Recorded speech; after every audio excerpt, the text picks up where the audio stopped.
the entertainment highlight of the week. Red Ray Gun Limited presents The Benji and Nick Show. Hello. Hello. Good morning. Good afternoon. Good day. Good evening. Good arg. What's an arg? It's Viking. I learnt it when I was at primary school. Good arg is like what they used to say for good day. I think it says in the rules here that Viking words aren't allowed. Well, it was the first thing that came to my mind. Good arg. Good Norman. Good Norman? Yeah, Normans. You've got Vikings, I got Normans. Yeah. The Vikings were defeated first, then they came south. Harold came south. Harold Hardrada. And was too knackered to defeat the Normans. And sort of, yeah, well, we've all been there, you know. Well, I'll just goodness this one and give Loch you it. Ness. Yeah, it's tangented too long, but it was a useful history lesson for any of those listening. Hello, people. That was the Loch Ness game. It's not about Loch Ness, and it's not a game. But it exists, and so do we. I'm Benji, this is Nick, and we are the Benji and Nick Show, the cult television podcast, where we talk about all things cult TV, stuff from the past, things you might remember, things you might want to forget, things that just stick in the back of your mind, and you think, oh, what was that? It involved a wooden spoon and a satchel. I seem to recall. What show was that? Sometimes we have those moments. What's that? That was the wooden spoon and the spatula chronicles. I thought that when I said it, but you know, never mind. What can you do? Well, it was a bit of a change this week. Today we'll be doing the Sunmakers commentary, episode 2, just in case you thought we'd abandoned it just to do Planet of the Daleks, which we did last week. We're loyal. Yeah, we just want to prove this to you. And we maybe will chat to Jamie, son of Jerry, Super Mario Nation Anderson, if we're lucky. I don't know. I spoke to him this morning. He was just going to a chiropractor's, and he said, I've just got a minute to spare, so okay. And then he phoned me back 2 minutes later. I said, what? He said, I'm an hour early. Classic. We've all been there. We have all been there. When you said he's at a chiropractor, I thought you were going to say he's at Cairo, as in Cairo. Well, he has been jet setting, hasn't he? Yeah. In a moment, we'll be reading through your emails sent to podcast@nicholasbriggs.com. But first, let me just tell you that the Benji and Nick Show is proud to be sponsored by The Village Shop, the online e-store run by the Unmutual website, and Coit Media Limited, your one-stop shop for all things Prisoner, Danger Man and Patrick McGowan, including DVDs, Blu-rays, books, CDs, audio dramas, clothing, photos, homeware and gifts. New items are added weekly. Benji and Nick Show listeners can enjoy a 10% discount on all purchases by using the code LOCHNESS10. That's LOCHNESS, all in capitals, no space, 10, and no space between the Ness and the 10, all right? LOCHNESS 10. Use that at the checkout. A further donation will also be made to Hope House Children's Hospice at no cost to you. The address is www.theprisonershop.co.uk. Before we look to recommend something, there's you can add there's an additional code, Good Gravy, all capital letters, all one word, Good Gravy, GOODGRAVY, and if you enter that, you can get a 40% discount of the book Playboys, Spies and Private Eyes, inspired by ITC. The blurb for the book is on the shop website. Maybe have a look at that. Ricky Davey, I wrote here, I mean Rick Davey, informs us we're adding a used collectibles section with one-off items, vintage stuff like movie posters, etc. soon too. Just look out for that. So the Loch Ness code is still available, but if you want 40% off the ITC book, you can use Good Gravy at the checkout. So that's quite a bargain. Do you want to have a look at the ITC book on there? Can you hear this crazy noise outside? What is that? I think it's somebody dragging some kind of pole.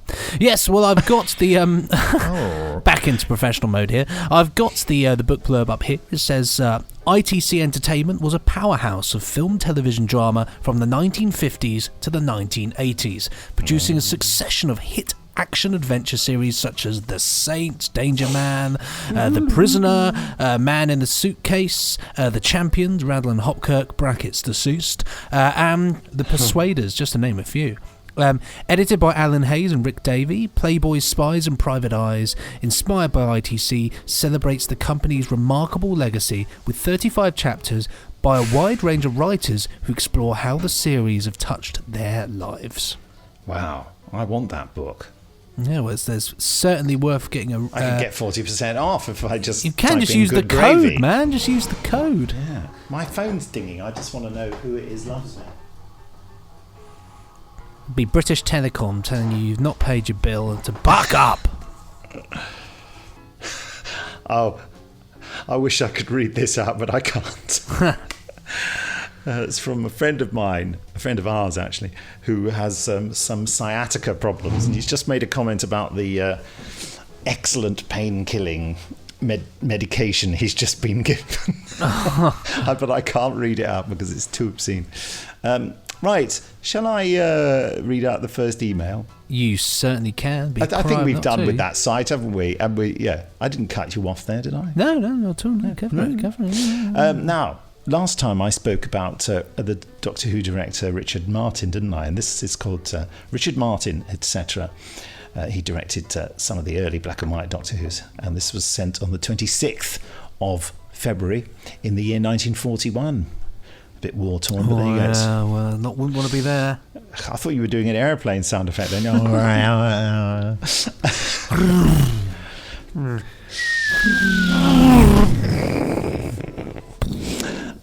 John G. Wood. Hello, John. Dear showmeisters, he says, I feel I have to gently take issue with Nick's description of Doctor Who director Richard Martin. Not because I think he's in the same class as Douglas Camfield, he clearly isn't, but because of the way in which he fails. This is damning with faint praise. I really hope that Richard Martin doesn't listen to this podcast. I'm sure he's a very nice man. Nick said that Martin was content to point the camera at the actors and leave it at that. Now, if you were talking about Mervyn Pinfield, director of The Sensorites and the Space Museum, I might agree. Discuss. But Martin, like Camfield, was almost always reaching for something more interesting. The difference is that, unlike Camfield, his execution often failed to match his vision. An example being the use of Vaseline to simulate the alien atmosphere of Vortis. He smeared it on the lens, just to let you know, folks. Pinfield wouldn't have bothered trying. Camfield would have come up with something that worked. Martin falls in the middle. He didn't always fail. In The Edge of Destruction, which is also known as The Edge of Destruction, his use of tilted cameras and the way he frames two shots so that one of the actors is out of focus really adds to the atmosphere. I reckon they're not meant to be out of focus. And he went head-to-head with Christopher Barry on the Daleks, each of them providing one of the worst two episodes and one of the best two, with Barry trailing by a little in both cases, in my opinion. Martin left. Barry went on to do better work later. Anyway, enough nerdery. I don't know. I don't think you can ever have enough nerdery, especially on this podcast. I was wondering how many hours of TV you two watch in a week. For me, it's typically only a couple, though I'll listen to 15 plus hours of audio drama and podcasts. I hope you're referring to Big Finish. All the best, John. P.S. Sorry to hear about Nick's Isle of Wight experience. Everyone faces nastiness at school, but having the teachers and kids colluding like that is well out of order. I'm glad you seem to have survived largely unscarred. Largely, everything's fine. Just keep going on about it, that's all. Yes. What do you think? Well, I tend to, I suppose really, I think tend that's to... a spirited defence. That is a spirited defence. Yeah, I mean, I was going to talk about my TV viewings. I think it's, I actually like The Edge of Destruction as a story anyway, and I think it kind of, it does what it needs to do on the tin, really, essentially. I didn't know there was a tin in it. Well, it's all change. Time is relative, whatever that means. In terms of my TV habits, I tend to watch usually about an hour in the evening, and then maybe like half an hour at lunch, and maybe half an hour at breakfast. I tend to use the television throughout the day as a way to get through things. So like I'll be like, I need to watch more of this, so I'll watch that whilst I eat my lunch. And then in the evening, like an hour's worth of telly or something. But then, having said that, when I'm chilling out in the evening or something, a lot of the time I've got YouTube on, just with music and stuff. And like I get bands playing and things like that. I don't know. I would say like I ration my TV time, but I'm consistent with the amount of telly that I watch. Well, I don't consciously ration mine. I mean, I think one of the when I was a kid, television was like the internet is today, the big evil that everyone blamed for everything. Yeah, as when I was a kid. And my mother was constantly trying to stop me from watching the television, even to the point of turning the electricity off in the house. She was, especially if my brother and I, my brother's 9 years older than me, so we had very different tastes, obviously. If we were having an argument about what to watch on television, she'd just go to the electricity junction box and switch the electricity off in the house. And she'd go, there, you can't watch anything now. Gosh, well, that's one way of doing it, I suppose. Yeah. It's very much my mother, you know. Right, we're going to destroy everything. No fun. We're all going to sit down and talk. She laughs now when I tell her things like that. She said, I never did things like that. And I go, if I was such a terrible mother, why do you still like me? You know, well, it takes all sorts, doesn't it? So leaving home, kind of, to me, I thought I can watch as much television as I like now and never be criticised. So I've always erred on the side of having too much television in my life. But that's become restricted since I've got older. A, because my wife is quite disparaging of television, and B, because of my son using the television for his PlayStation means I can't watch it. So I tend to just watch, streaming things. So BBC iPlayer, and now BritBox. BritBox has taken over my life, and just recently, but they had a bit of trouble with the Doctor Who content. I immediately wrote to them, and because they're taking my money every month, and they're going, "Oh, sorry, we've got a problem for a few days." You think, well, give me some money back, or what? You can't just not. And also, what annoyed me about it is that they weren't telling the truth. They said, "Oh, it's just a few episodes." It's not. It's like loads. It was most of them. Because that was when you messaged me asking me my opinion on a sound of a synthesizer in Planet of the Daleks. So I immediately went to launch up the episode to find it wasn't there, to find that loads weren't there, and there was only a handful of stories up there, and there are a lot of them as well were like episode 3 of this and episode 2 of that. So it's complete shambles. But they wouldn't be honest about what was wrong. They just said a technical fault. Well, I want to know. Just tell me what the technical fault is. I might be able to help. I just think you should be honest with your customers. That's what we try to do at Big Finish about things like that. We say, there's a problem.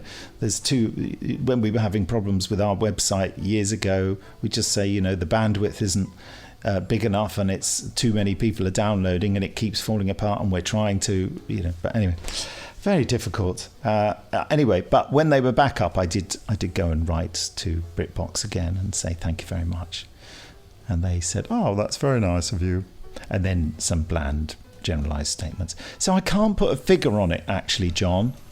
Sometimes I don't watch any at all. I'll go days without watching any television and then make up for it big time. These days, I think every day I watch at least a bit of an episode of Doctor Who on BritBox.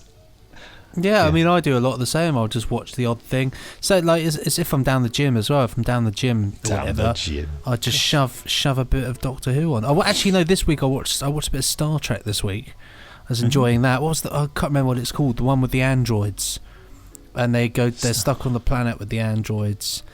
Which Star Trek? Star Trek, the original series, series 2. Stuck on the planet, and Mud's there, and yeah, it's a good episode. I enjoyed it thoroughly, especially Is it called I Mud, isn't it? I think it is, yeah. And the first one's called Mud Swimming, silly dancing around. Which was quite fun. I was really enjoying that. Is that to confuse the androids? Yeah, it was good fun. Totally weird. Yeah. Well, this one here, we got a message from Neil Allen on Facebook, sent on the 24th of Feb in the year 702. Very early, this one. Hi guys, thanks again for reading out my email on the last podcast. With the Benji, Nick and Jamie Secret Service Summer Roadshow spectacular fast approaching, I was wondering if you could suggest any other holiday destinations which featured in your favourite cult TV. Port Marion, obviously. Yeah, we'll discuss this in a moment. I've managed to visit a few Doctor Who and other cult TV locations on previous holidays in the UK. These include a weekend stay in Port Marion, for Prisoner and Doctor Who locations, a bike ride around Rutland Water for Doctor Doctor Who battlefield. I got some funny looks when I got off the bike and started shouting, "I feel the presence of Jean Marsh." Now I'm picking up. Wait, Sophie Aldred. It was a very hot day.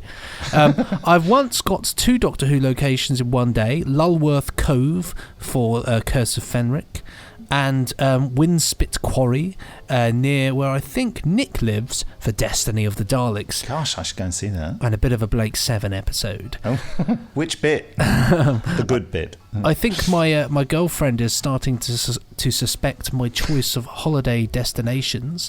There can't be that many coincidences where I say, I didn't know they used that location for doobity-dum. We just need to pop by and have a quick look. Again, warmest regards to you two guys, and I can't wait for your tips on good cult TV locations. Neil. Got any? I think he adds to this just quickly. Oh, yeah.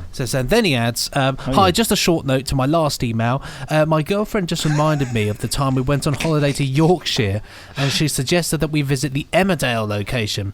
I told her I think she was getting cult TV mixed up with other, I'll say the rude word for all you rude wordians there, crap TV. Regards, Neil. Yes. Locations, favourite locations. I must have told you that I went somewhere near the Emmerdale location once myself, and there are loads of other farms around there, and they all have on the gates really rude signs that just say, "This is not Emmerdale Farm, please do not enter." Sick and tired of people wandering out and go, "Oh, is this Emmerdale Farm?" No, it's not. It's my farm now. Get lost. Go away. Well, my favourite places obviously is go to Brighton. You can relive a bit of the public eye. You can see where Frank lived around there in various locations. I've been to the fire station from London's burning, which has all been demolished now. Was that on the Old Kent Road? I can't remember. It's not in Blackwall. It's in like sort of Shadwell sort of way. Oh, okay. And it's all modernised now. But there are 2 places I really want to visit. I've tracked down the location for Whitecross from Survivors, which I'd love to go to and see the settlement where they're all hanging out. And the other is you can visit the field where Wurzel stood, which is lovely, and I would love. It's in Romsey, and I would love nothing more than to go there on a lovely sunny summer's evening and check out that spot. Check it out. How about you, Nick? I can't think of any at all. I mean, Wookiee Hole for Revenge of the Cybermen. Of course, Wookiee Hole, yeah. Which, as I've said before, I was on a school trip there, and then suddenly my mate Nick Layton and I, we were only, 12 or 13 at the time, we went, hold on a sec, this looks like Voga. And then we asked him, that's right, it's Doctor Who and the Return of the Cybermen, he said. Be funny if they got it wrong. Doctor Who, the Return of the Daleks. Terrible. But the funny thing is, it might have been called Return of the Cybermen when they were filming it, because that was the title of the original script. Yeah, it makes sense. Yeah. I suppose then and let's be honest, Return and Revenge is so easy to get mixed up, so. Well, anyway, look, Darren Lodge, who writes and comments a lot on YouTube and Twitter, says, and he commented on YouTube, about our commentary of Planet of Daleks. He says, like taking off itchy pants and putting on comfortable ones. Yes, more commentaries, more chaos, more fun. Sweaty emoji, thumbs up, clappy, big smile and a lick. Okay, fair enough. Darren, I like the range there. Another one I've just thought of actually is Bodiam Castle, which is near me. Which of course is the King's Demons. Is it? Doctor Who? Yeah, the Doctor Who location there. I like Bodiam Castle. I've been there. Yeah, I went on a trip there with my wife long before she was my wife. Bodiam's lovely, but you don't want to go there in the summer because everybody's having picnics everywhere, and it gets right on your wick. It does. It's right on your Bodiam. It does get right on your Bodiam. Yes, it does. Yes, it does. Yeah, yes. Well, I suppose now then it is time for us to fire up our VCRs as we watch The Sunmakers. Yeah. Doctor Who, The Sunman. The Sunman. Oh, here we are. I've got to. Is it what episode is it on? It was now? episode 2 we're going to do. I know we're doing episode 2, but has BritBox remembered? Is the answer? No, it hasn't mine because I've watched about 15 other things. Oh, it won't, but it does want to pick up halfway through. Doctor Who and the Sunman. Sunman. So I'm zipping past the BritBox ident, so it just goes on to the start of the episode, because I think that's a good strategy, because if people are watching on their DVDs, they won't have the BritBox logo to go boom. And then it goes, keep starting. That's what the noise it makes. Okay, so we do 3, 2, 1, and which on press the one. play on the 1. Okay, Yeah. 3, 2, 1. There we go. The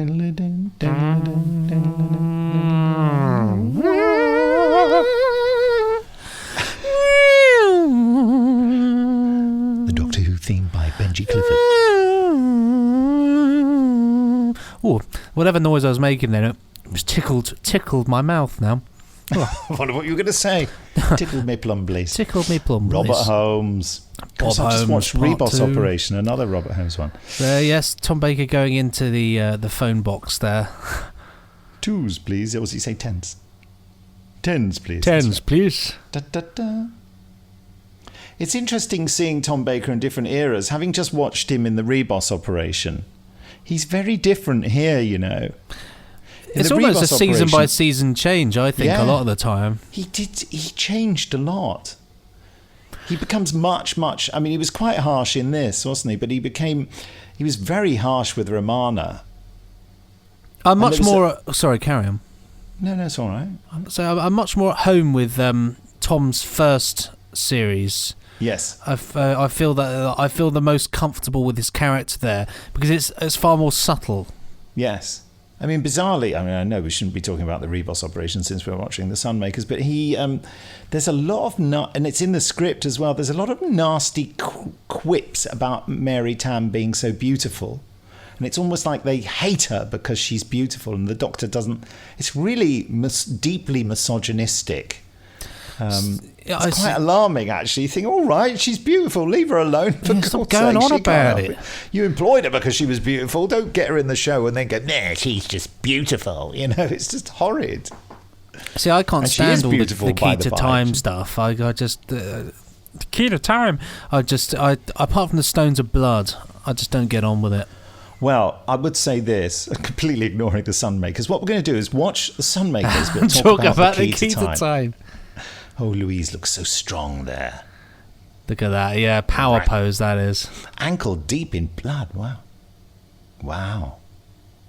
By the company. Are we watching Blake 7? Oh, no, we're not, no. Almost. Why is he sniffing his paper? Why is he sniffing the paper? He's got very bad eyesight. I was going to say, perhaps it's... Do you remember Noel Edmonds' Smellathon, Smell-O-Vision? Nope. He used to buy what was I talking about? We're talking about the key to time. I would and now it's Big Head entering the room. Give it another... Yeah, the man with the Vic Reeves-shaped head. Those diagrams behind just look like massive mixing desks, don't they? They do, actually, don't they? I don't know what they're meant to represent. Honestly, try the Reboss Operation because it's just out of the ordinary. It's so talky, and there's so much of it is not about the Doctor. I mean, masses of it. Robert Holmes completely falls in love with his supporting characters. Who is it? Wasn't... Hold on. The Reboss Operation. If it's who Tom I Baker think is it, wrapped up in a sleeping bag. A sleeping bag. Yes, it's got Timothy Bateson in it as Binro. Yes. Great actor. Oh, yes. And it's a very harsh story. There's a lot of death in it, although they play it down and put silly green effects. They show that they sometimes just cut away from the people dying, and you just have to assume that they're dead. There's a great unified sense of design in this story, The Sunmakers. You know, those diagram things. They're pictures of circuits, aren't they? You feel like they've really enjoyed the process of coming up with the idea of the way that this world is going to look. Because it's more, I would say, meticulously designed stylistically than perhaps other locations. you could make a generic prison and a generic, like, look at the backdrop here. That's really bold and interesting. It is. And do you remember I said that when they first repeated it, the first thing I wanted to do was, hey, staged fight. She nearly didn't get a knife out then. Studio floor. The first thing I wanted to do was sketch all the sets, because I remember them being really interesting. Isn't it funny? It just goes to show that the simple things, that you will watch and take in and that stand out about stories. Yeah. What? So they're frightened of having Leela killed. Well, she looks scared there, doesn't she? She does, but equally, she always holds her own, doesn't she? She's very confident. I used to hate all this when I was a teenager. What, Leela brandishing a knife? Yeah, I love it now. I think it's brilliant, but I used to hate it. I was embarrassed, I think I've said before, by the sort of overt sexuality of it, and I found it intimidating. Oh, that's interesting. It's a bit worrying, isn't it, really? Such a great performance from Louise. And when everyone in this is good. It's a really solid story. Yeah, and it does, this does look like a stage show, though, doesn't it?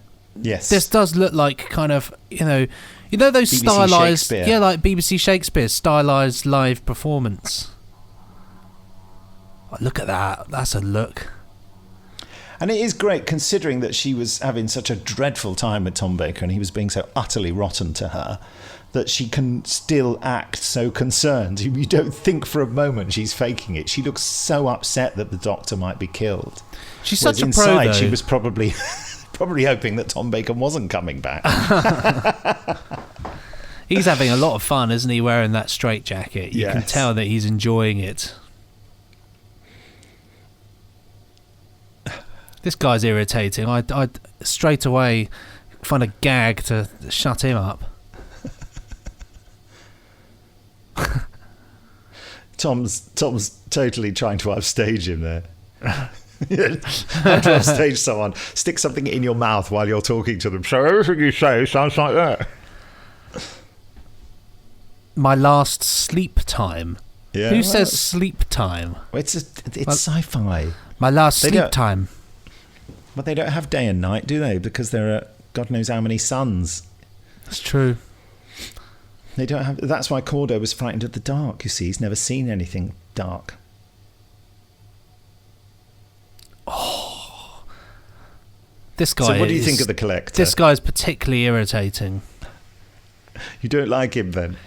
Not at all. Oh. I think I suppose really I feel I can rip into this one more because it bears no sentimental value to me at all. I would have watched it and forgot about it, I suppose. It is more or less how he spoke.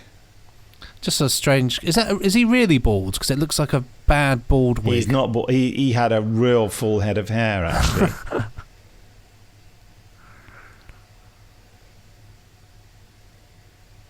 He is very small, isn't he? Tiny guy. I love that boing noise.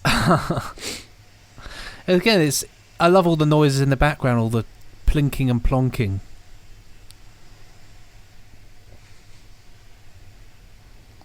Half a division of the Inland Revenue.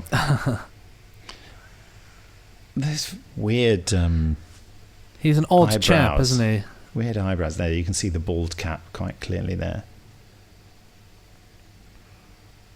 I like the idea that the villain is someone who's just so obsessed with money and doesn't give a damn about anything else. Completely and utterly obsessed. That guy in the middle, in the back there, he turns up in the Invasion of Time. Yes, he does. Yeah. He's been in quite a few things, often playing tramps, doesn't he? He also, I'm pretty certain he plays the unit soldier android that kills itself at the beginning of the android invasion. That would make sense. And he's in the pub there saying, "We don't like strangers," and all that. Oh, no, that's the landlord. But he's in the pub and he does say something. Well, he doesn't like strangers. He must have got a lot of work out of Doctor Who. There's a lot of people it's like Michael Wisher back in the early 70s. He got a lot of work out of Doctor Who by just wearing a different wig or growing a beard. They just kept employing the same people. We don't do that at Big Finish, of course. Oh, hold on, we do. but then taking into account somebody like Michael Wisher, you can get a lot of mileage out of Michael Wisher. Like, you can rely upon him to do different things. And it takes a certain kind of actor to be able to sell this sort of melodramatic stuff. You know, you often find that actors find it quite difficult to step up to this level of, this is big and high stakes. You know, some actors, they have a sort of tendency to make everything sound a little bit like you're disappointed the tomatoes aren't on offer this week at Tesco's. You know, you think, yes, you're concerned, but you're not concerned enough. This is life or death. This is everything or nothing.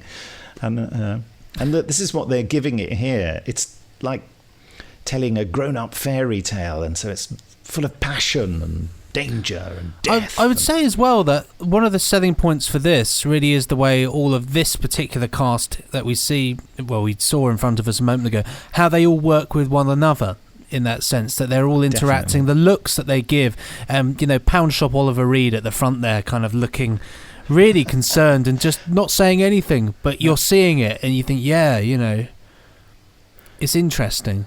This guy's going to cop it, by the way. That's what the Doctor was doing. Is that Sai Town?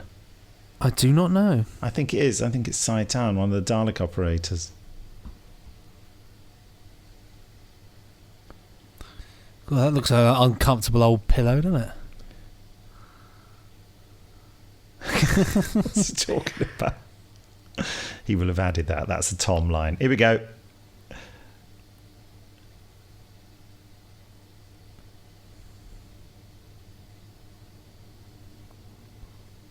Oh. Good effect. Oh, I like that. God, that is a horrible way to go. Did he kill him? He did kill him. That's ruthless. Yeah. Well, he did it to himself, though. He told him not to touch it. It's true. And if that guy weren't so prejudiced and horrid, he would have saved his own life.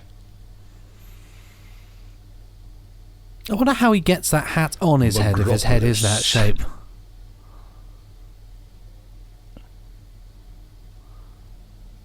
You all right? Yeah, no, you just froze for a moment, so I was concerned. Oh, yeah, you did. I had a funny... I was wondering if you were still here, and then there's K9. K9! Those loud motors.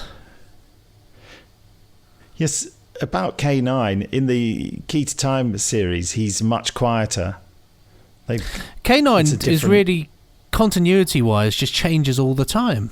And the voice effect is different, and, you know... The thing about K9 is, K9 can look really impressive and also really rubbish, just depending on how you shoot him. Like here, he looks good, I think. Yeah. K9, you see, they emphasise the 9. There's 9 of him. So much modulation on his voice there.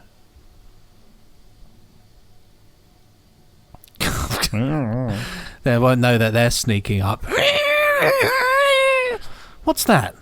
Oh, it's that robot dog making a load of noise. There's no consequences of him killing the other bloke. He's got sports shoes there, like boxer's boots, hasn't he? Yeah. I'll just put my knees down so the camera could get in for a close-up on Tom. I love that. Hello, that looks like a comfortable outfit, doesn't it? It looks very cosy. Would you like it? Yes, I'd like to roam around the house in it. I'd like to slip into my Marn outfit. Perhaps I could cosplay as Marn. You could do. Meanwhile, the guy taking off the straitjacket is wearing a material often seen on... a quilted material often seen on old ladies' coats. Particularly yes, in correct. that colour. Ah, yes.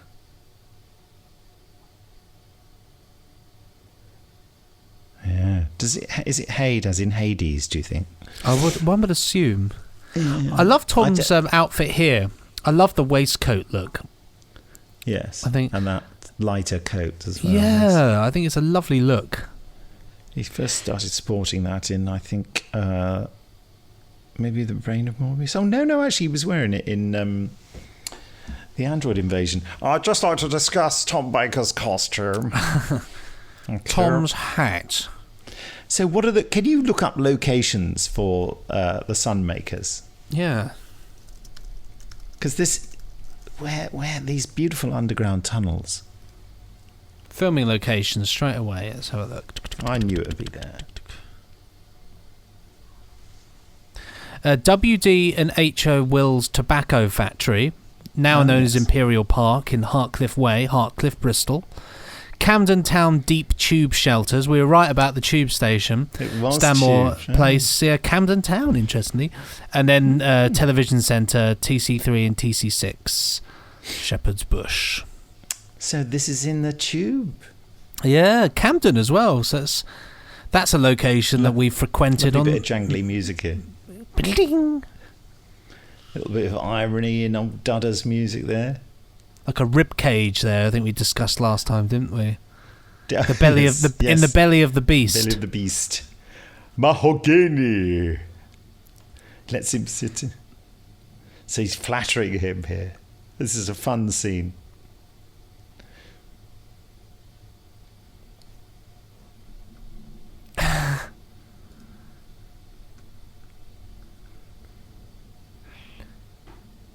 Consumka. See, Haid in particular, I think as we discussed last time as well, he does steal the show because he's just loving it, and he absolutely is selling this role. Yeah, you can tell Tom's really enjoying working with him, isn't he? You could definitely. And Tom's like that now. He loves it when he has a good fruity opposite number to work with.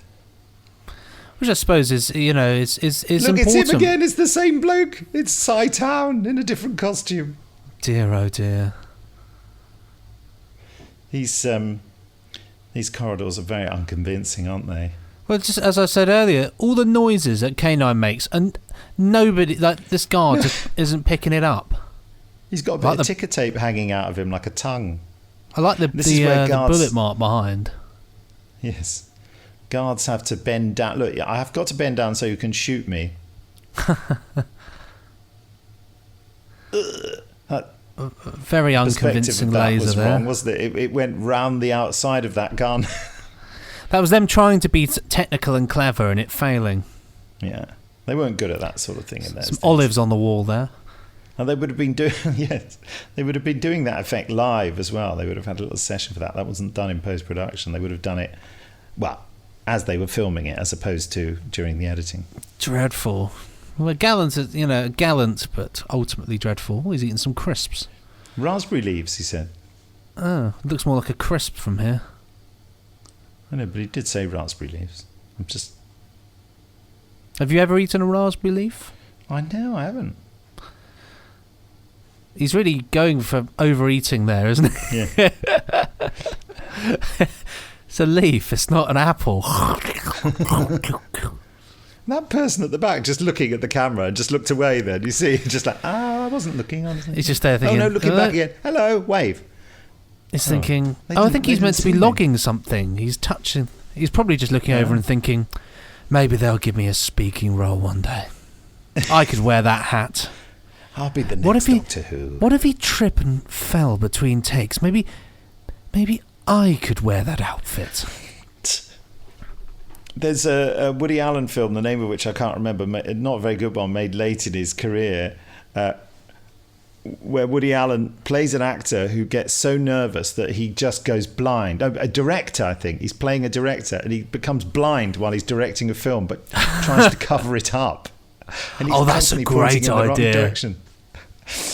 But he is on a set that's up like where that person was sitting. Oh, how fun. You cut to him walking around, you have him walking around this set, and then you cut to a long shot with other people talking, and he's in the background. You think, oh no, and you just see him walk off the edge and fall quite away. And that's why I keep expecting that person to get a bit bored of sitting there, stretch their arms, and they sort of walk off, and you just see them, in the background as they just fall to their death. Oh, Workshy scum. You've got to get that into a script, haven't you? That's the fire exit doors there.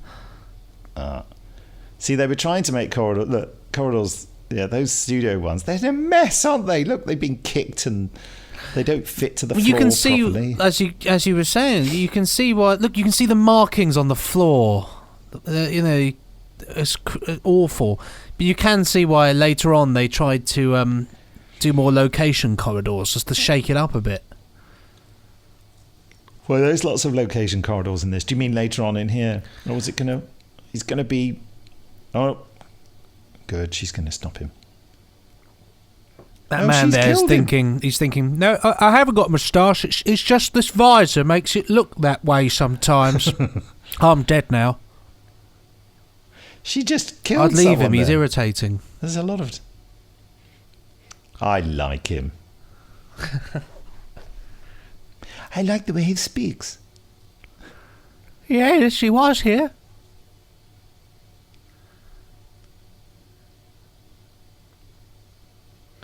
Oh, she's so good, isn't she? She's fantastic. She's trying to be the doctor and sort everything out. But she's coming, one of the nice things I think about Leela is the character kind of does evolve as it carries on and begins to become more aware and worldly. And here she's really having to learn, isn't she? To grow up and take that responsibility. I'm just going to get a tube. In Camden. Yeah. I say, have you been to the market? Did you notice how K9 doesn't speak in a very high voice? Well, I think a lot of that. Master. He's not going affirmative, master, which is what John Leeson does now. He never used to. Yeah. In the early stories, he didn't. Yeah, and I think it's when he came back to K9 after the year off that he'd sort of spent a lot of time doing it at conventions, and people probably doing it back to him as well. Saying affirmative. They say, yeah, that's how I did it. Yeah. Yes, I liked. Maybe we should try it now. Every time we go to a convention that he's at, we should try and do it in French, just to see whether when he comes back and I don't know Doctor Who, a couple of years time, if K9's suddenly French, and we just assume it's normal. Did you just see that? By the way, sorry to interrupt your beautiful thing about K9 being French. He said like that, and he jabs into her nether regions and she turns to the camera as if to say, oh, he's touching me. I don't like that. Did you notice that? I didn't see that. I was watching you must I was rewatch talking it to later. Rewatch it later because it's a real comment on how she doesn't really like him. I would have been at the 20-minute mark. I'll have a look. Yeah. Because he's doing the Morton's fork thing. Anyway, right, what's going on? He's back. Did Tom mean to hit his head on whack? That?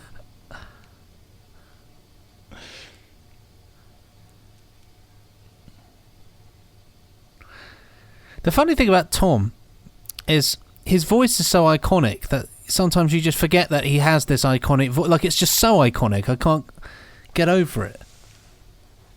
It's like no one else's voice. It really is.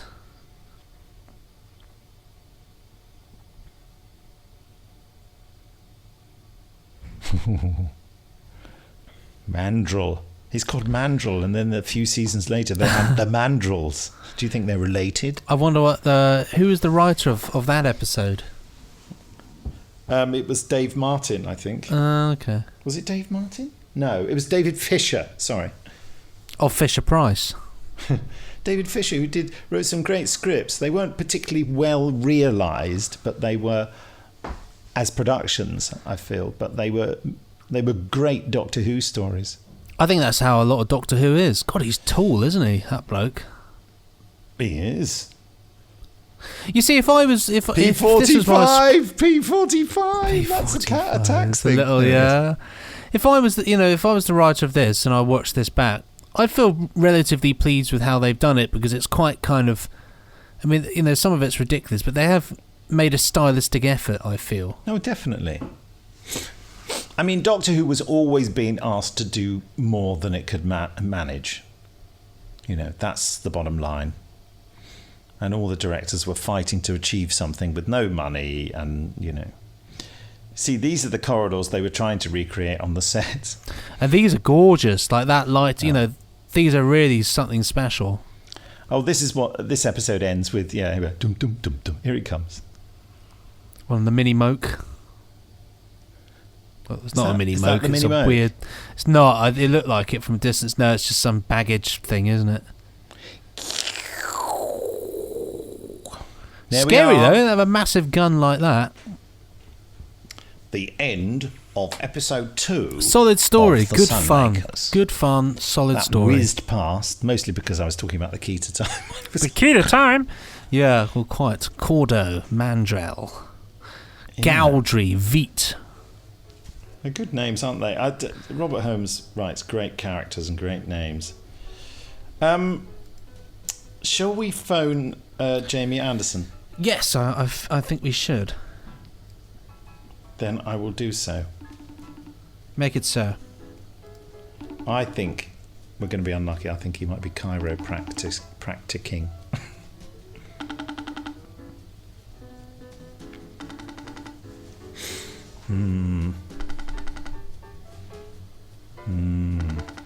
It's not sounding hopeful, is it? It's just a lot of ringing. Yeah, it sounds like he might. Oh. FaceTime unavailable. Oh, I'm just watching that clip that you told me to go back to. Oh, yeah. She absolutely locked into the camera, didn't she? Completely. Yeah. You can see her eyes turn and then look up to the lens. As if to say, for goodness sake. That is meant to be, isn't it? A comment. No, he's molesting her slightly. It's inappropriate there, I think. Yeah. It's just, get off me. Definitely. Yeah. Definitely. Well, no awful. Jamie Anderson, but we actually have a cheaty plan that you came up with and I said was a great idea for next week. What should we do? Yeah, well, I had this idea where I was thinking, because I read something the other day about, I think it's an anniversary of Mr. Ben coming up. And I thought, you can't really do anything like on one specific thing, because a lot of these things are so short. So I thought, well, what we could do is just kind of talk about these old shows, the kids' television. So next week's going to be the kids' TV special. It'll be an interesting one, because obviously a lot of the shows we'll be talking about will be ones in which you yourself watched growing up. And which you've never heard of. Well, I reckon I've heard of them all. And a lot of them I think I would have grown up watching, because I was very lucky to have grown up with a lot of older telly things. Well, so these are real kiddie winkies television. So please, folks, do write into podcast@nicholasbriggs.com and tell us about your favourite kids' TV programmes that you watched when you were a real youngster. If you were young enough to watch with Mother, which was the only daytime TV on the BBC back then, where they'd have Andy Pandy and the Wooden Tops, and later Pogleswood, Mary Mungo and Midge. I'm just thinking things off the top of my head. What else was there? You got the Clangers. That was later, mate. That was later, but yeah, fair point. Well, we're talking about of that time, Tales of the Riverbank. Do you remember that? Oh, yeah. Yeah. I love that. Lovely show that was. See, we've already got started there. Yeah, you got your Mr. Ben, the Nog and the Nog. Yeah. Ivor the Engine. Hopefully, we're giving Colin Smith some ammunition for his cover. Absolutely, it's a fun one to do this week. Done the cover. He did 2 covers for last week's Planet of the Daleks and Sunmakers, depending on what people voted for. So he had an easy job this week. He could just use the cover that he didn't use last week. So good one. He had a week Colin. Off. I'm expecting him sunbathing in Bill and Ben. Bill and Ben is an absolute classic, isn't it? Bill and Ben, yeah. The Herbs. Camberwick Green. Tales of the Riverbank. Pogleswood, the Herbs, yes. Trumpton. What was the other one? Camberwick Green, Trumpton, and... Chigley. Oh, what was it called? Chigley, that was it. Chigley, there we go. Did you not hear me? No, the connection went weird. It's really funny. I'm just shouting, Chigley! Just ignoring Chigley! So, unfortunately, Skype only works if you don't say Chigley. If you say Chigley. The shows Andy Pandy and Bill and Ben were remade as stop-motion animations. Get out of here. We want rubbish. We want Windy Miller. Flower pots. Windy Miller, Camberwick. Can you make the noise of the windmill in Camberwick Green? So go. No, it goes. Oh, that. What was I thinking of?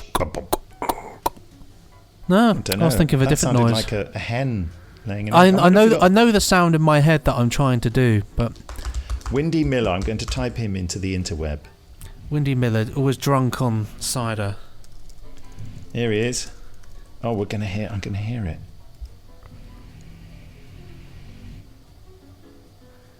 Oh my God, it's a whole Campbellwick Green episode. I might cry. Oh God. Oh, and it's in colour. We used to watch it in black and white. This is episode 2. It's so gorgeous. I'll tell you a quick thing about the Trumpton Campbellwick Green stuff. Is John Davey, who for those of you, he does a lot of the monsters for Doctor Who. Plays Cybermen and various. He also is a fantastic. He's fantastic at doing stop motion films, and he and his team did the Radiohead music video for "Burn the Witch," which is like a Wicker Man, but set in the Campbellwick Green thing. Yeah, so he got to do all the sort of Campbellwick Green figures. So it's really worth a watch if you like your Trumpton stuff. I believe he did it in a shed of all places. Can you hear it? Yep.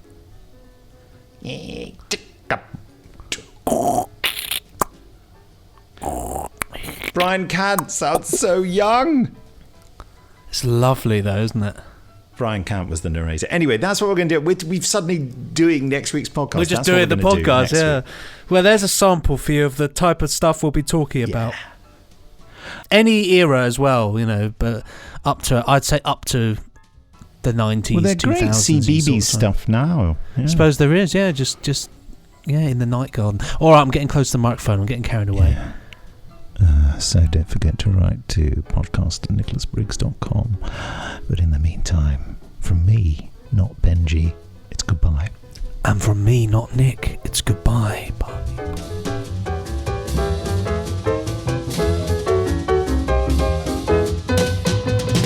Pressing stop now.